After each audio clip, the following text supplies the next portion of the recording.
Hello guys, tayo ngayon ay gagawa ng chocolate moist cake. Isip natin ang ating all-purpose flour.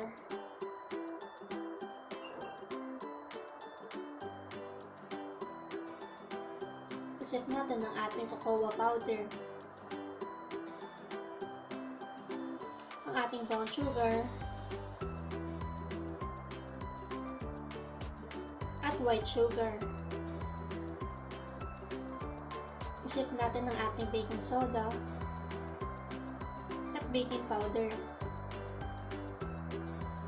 At i-whisk natin ang ating dry ingredients. Para sa ating wet ingredients ay milk at vinegar. Ito ay ang ating buttermilk. Maglagay tayo ng isang itlog. At ilagay ang ating oil.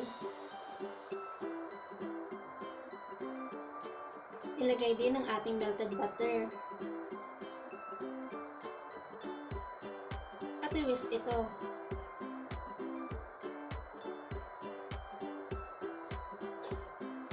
Pagkatapos ay ilagay na natin ang ating buttermilk.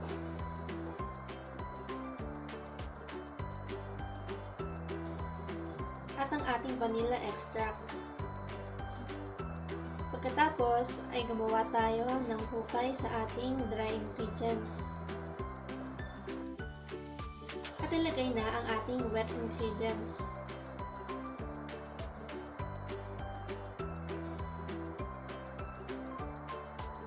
Haluin lang natin ito mabuti.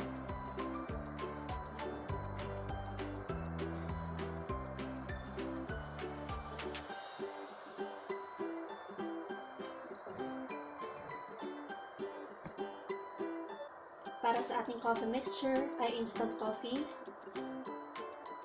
at hot water.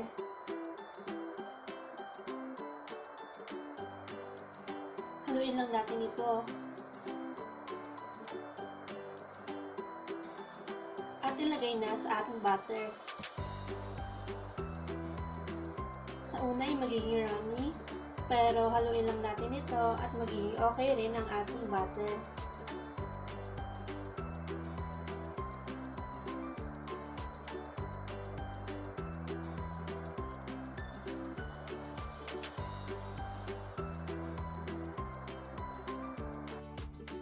Ngayon naman ay i-oil natin ang ating pan.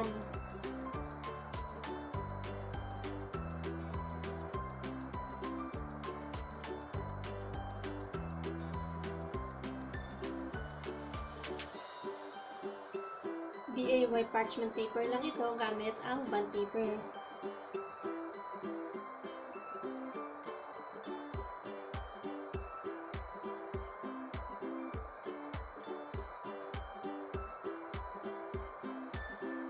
Tsaka natin ibuhos ang ating nagawang butter.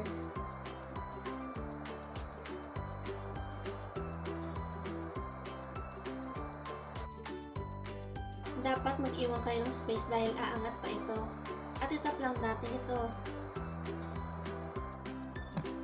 I-preheat natin ang ating kaldero ng 10 minutes over medium heat.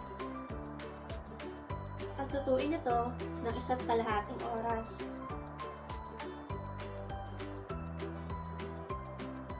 Para sa ating filling ay mag-init ng ating milk. At lagyan ito ng choco bar.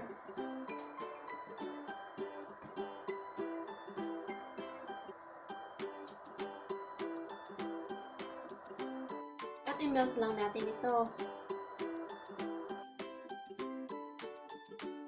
Hanggang matunaw lahat ng ating chocolate bar.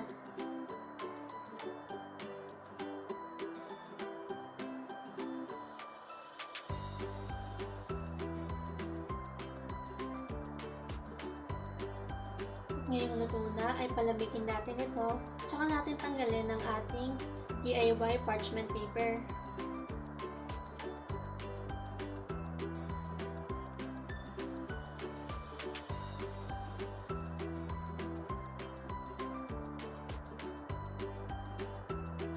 Gamit ang sinulid ay kinat ko ito. Sa parang ito ay mas malinis at mas madali ang pagkakat sa ating cake.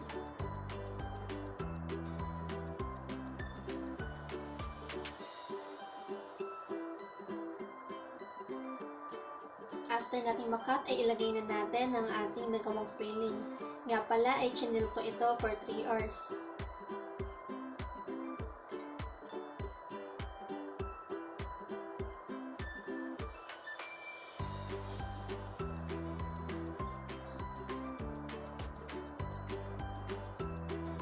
Ilagay na natin ang ating second layer. At lagyan ulit ito ng ating nagawang filling.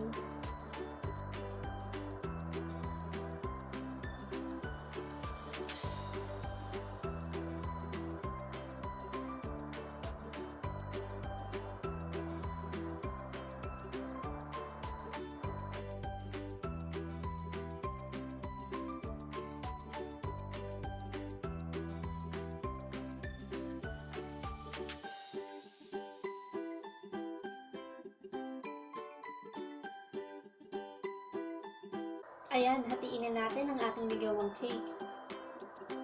At pwede na itong kainin.